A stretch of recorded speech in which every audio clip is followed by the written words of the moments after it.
Muy buenas a todos, yo soy Reike y sean bienvenidos una vez más a mi canal. Ya llevaba más de una semana sin subir reseña, pero eso se debe a las ocupaciones que he tenido, sobre todo, digamos, ordenando mis horarios con respecto a otro tipo de actividades que estoy tratando de tomar. Sin embargo, y respondiendo al reto Lector 2018, en esta ocasión te traigo, como puedes ver en el título del video, ética experiencial del profesor Julio Hernán Parrado Medina. Así que nada, comenzamos. Antes que nada quisiera decir que en este mes del reto lector 2018, el mes de abril correspondía a un libro prestado, y este libro me lo prestó mi querida y amada promotora de lectura de mi biblioteca más cercana. También cabe resaltar que esta reseña será un poco más seria de las que normalmente hago, o más centrada, porque es un texto netamente de filosofía, y por lo tanto, para hacer una reseña decente o aceptable, se necesita una reconstrucción de los puntos principales que propone el profesor Parrado. Ética experiencial es un libro que trata de hacer una propuesta acerca de nuestros principios por los cuales nos regimos y por los cuales tendemos a llevar a cabo una acción que se puede determinar como buena o mala. El problema radica en que normalmente nosotros, las personas, tú que me estás viendo, tenemos dos vías para comportarnos o para determinar si una acción, vale repetir, es buena o mala. Como dirá en el prólogo, la primera vía, y que yo considero la más difícil, es la vía de las grandes teorías éticas o grandes teorías morales de la filosofía. Así, por ejemplo, tenemos una teoría aristotélica que nos habla sobre la felicidad, tal vez una teoría ética implícita socrática acerca de cómo debemos comportarnos con el saber y con las personas que creen ostentarlo, una teoría kantiana que habla sobre el deber y las acciones conforme al deber o por deber mismo. También tenemos otras teorías que son un poco más, digamos, aceptables o normalmente del vulgo común, que es como la de John Stuart Mill, que es el autor más reconocido de esa teoría, que es el utilitarismo, que es a favor de maximizar la felicidad o maximizar los beneficios en contra de minimizar, digamos, las cosas negativas o el no goce o la no felicidad. Esa primera vía me parece que es la más difícil, porque tenemos que ajustarnos a una teoría del vivir, y a veces nuestras personalidades no van para ello. Así a veces la teoría kantiana se limita a sacrificarnos nuestros placeres, o como dirá también en el prólogo del texto, parece una teoría ética para ángeles, incluso para personas sin sentimientos, o que por lo menos se deben suprimir al mínimo en el momento de llevar a cabo una acción correcta. La segunda vía a la que nosotros estamos sometidos a diario es la vía de la moral, digamos, contemporánea, la moral social a la que estamos todos los días, que nos está bombardeando con sus valores, digamos, incluso relativistas. En ese segundo punto vemos cómo es mucho más fácil aceptar y tener por una acción buena o valorarlo de forma positiva a la persona que está constantemente dentro del consumismo, la persona que sube las fotos a Facebook o sus redes sociales, donde está constantemente mostrando sus adquisiciones materiales y con una cara de felicidad. Se lo valoramos como bueno, no así aquella persona que a veces incluso puede publicar, digamos, sus sentimientos, o incluso las personas que no tienen redes sociales se valora como malo. Entonces comenzamos a tener estas dos vías: la vía de la teoría meramente filosófica del buen vivir, que aún se extiende a muchas otras teorías, y una segunda vía que es la de los valores modernos. En este orden de idea, el profesor Parrado quiere hacer una nueva perspectiva de ética, partiendo de un nuevo concepto de hombre, si se quiere así, o un concepto de hombre que se ha estudiado sobre todo a finales del siglo XX. Para entender la ética experiencial o la propuesta del profesor Parrado, tenemos que entender nuevamente dos perspectivas. Entonces, retomando, la propuesta es abrirnos por este medio y dejar de lado este problema de la ética contemporánea que nos lleva a no reflexionar sobre nuestras acciones, a tragar entero. Y por otro lado, las teorías que son demasiado exigentes, que suenan lógicas, pero que no corresponden a nuestro diario vivir. Es así que ahora tenemos, yo por lo menos he dividido el texto del profesor Parrado en cuanto a conceptos en dos. La perspectiva antropológica, como dije anteriormente, la cual conceptualiza al hombre como un ser dinámico, un ser que está en una constante relación con el mundo y por tanto tiene una construcción de sí constante, pero óigase bien, al parecer no reflexiona sobre ello. Y es así que el profesor Parrado en este primer concepto antropológico de hombre retoma algunos conceptos como el de Valera y Maturana, que es el de la autopoiesis, que es un término tal vez no muy generalizado, al menos no en el vulgo normal, pero la autopoiesis se puede entender como un tipo de actividad propia de los seres vivos en la cual interactúa con su exterior, y la forma en que recibe esa información es única de ese ser. Es así que está en una constante relación y la construcción de ese ser vivo en cuanto a la relación es propia y única. Esto permite que haya una estructura de identidad, es decir, por más de que tú te relaciones con los demás, que tomes características o como dice tu mamá, que tomas mañas de los demás, siempre permanece una estructura, una identidad propia. Junto a eso tenemos también el concepto de autoorganización, que me parece clave en esta propuesta, ya que la autoorganización aplicada al ser humano, sobre todo desde las ciencias sociales y la ética, dice que tú eres capaz, voy a sonar un poco a superación personal, pero trato de salirme de este tipo de discursos tan fáciles. Puedes, a pesar de que te ves afectado por cosas del exterior, reflexionar sobre ello y entender qué es lo bueno, qué es lo malo, y autoorganizar, digamos, tus comportamientos y tus acciones respecto a ese mundo. La segunda parte que tengo para ver, ya tenemos la parte antropológica, ahora viene la segunda, es el concepto de bioaprendizaje. El concepto de bioaprendizaje tal vez son algunos como biología, y si bien se puede relacionar, no estamos hablando de un aprendizaje de qué es la naturaleza o cómo vivir plenamente en un ambiente medio hippie, no. El bioaprendizaje es un concepto muy complejo, no tiene una definición última, pero se puede resumir más o menos en que todo ser vivo, al interactuar con otros seres, produce un tipo de saber, de conocimiento.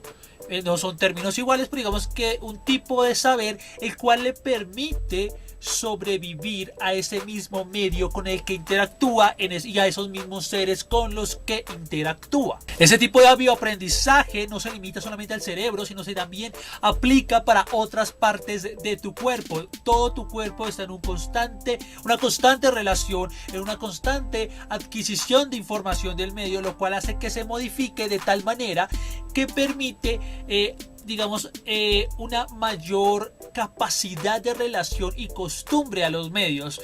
Un ejemplo claro puede ser, por ejemplo, cuando tú haces ejercicio. Las personas creen que la persona que hace ejercicio, obviamente libre de agentes químicos que ayuden a un mejoramiento del progreso, solo se limitan a acumular musculatura. Sin embargo, una cantidad de cambios desde la misma perspectiva de la relación con, las pesas, de los caminos que se recorren, con las personas que se entrenan.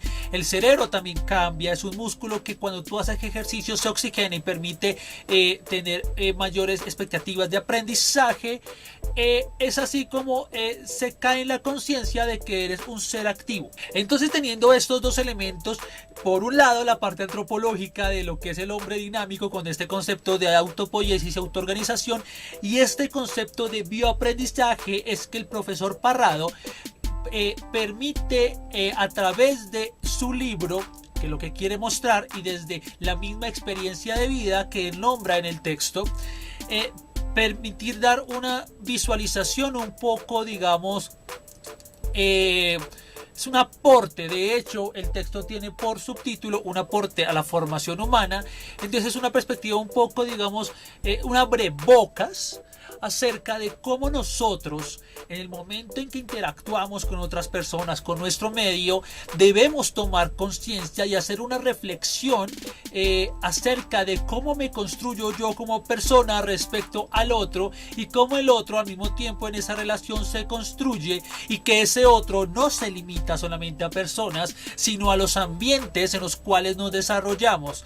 Este es un traer a conciencia esos elementos de experiencia a los cuales estamos sometidos, y así estar en una constante construcción y en una emergencia. Cuando me refiero a emergencia, cabe aclarar, no es emergencia de que algo emerge en tanto es un peligro, no, emerge, que sale a flote, y entonces sale a flote un conocimiento que te permite esa reflexión de cómo relacionarte correcta o incorrectamente con tu entorno.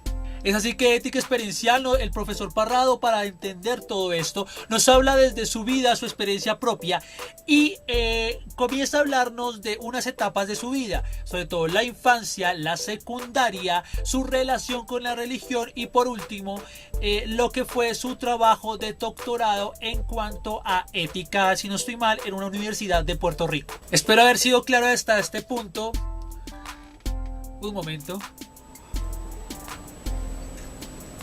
Se está preguntando. No es jugo de mora, es vino. Lo siento, a veces necesito un poquito de motivación. Continúo. Entonces, el libro como tal, si bien es un abrebocas a las teorías, digamos, filosóficas, y donde quiere insertarse y ver que las teorías éticas no funcionan, en tanto y en cuanto las personas no toman conciencia de que no solamente existen, sino que hay un comportamiento más allá de lo bueno, sino que se puede construir a sí mismo, sí deja muchas inquietudes acerca de cuando una persona es consciente de que debe analizar su realidad, en esa formación, en qué edades se puede fundamentar y se toma conciencia de sí mismo, que es el punto clave de ese texto. Pues sin conciencia de sí mismo, es decir, de que pienso, de que reflexiono sobre mí y de que tengo un constante trabajo sobre mí, y que ese trabajo sobre mí es un trabajo sobre los demás, ¿cuándo ocurre o cómo uno puede fomentarlo? Pues uno de los elementos claros que son malísimos, o digamos que afectan socialmente, es que uno puede ver en la calle perfectamente gente de 40, 50, 80 años y parece que no son conscientes de sí mismos, y que la reflexión más allá que hacen es que me importa mi vida y los demás me importan, perdón la palabra, un culo. Ojalá no baneen esto palabra por las normas de YouTube, pero deja ese vacío. Como texto también me pareció que la relación que él colocó con respecto a la religión, si bien se puede seguir esa línea, porque es un texto muy influido por la filosofía religiosa del otro, porque recordemos que la filosofía ética del reconocimiento de lo otro es de carácter judío, sobre todo el mayor representante es Levinas. Entonces tenemos esto, pero me pareció que si bien él lo nombró, no lo expuso suficiente y quedó un poco como a la deriva. El texto como tal no es algo revolucionario realmente, a pesar, eso sí, es un texto corto, pero a lo que me refiero son como 70 páginas y el contenido es muy poco, pero lo que me parece relevante es que si bien es más un ensayo vuelto libro, un ensayo largo, cosa que me parece tanto buena como mala, porque es muy corto, deja demasiadas dudas acerca de las posibilidades de esa propuesta, como que totalmente innovador no es. Sin embargo, sí debo dejar en claro que el mayor aporte de este tipo de textos de filosofía es muy diferente a lo que pasa con la literatura, que es que siempre el escritor de literatura quiere innovar, contar la historia desde otra perspectiva y tratar de diferenciarse de todos.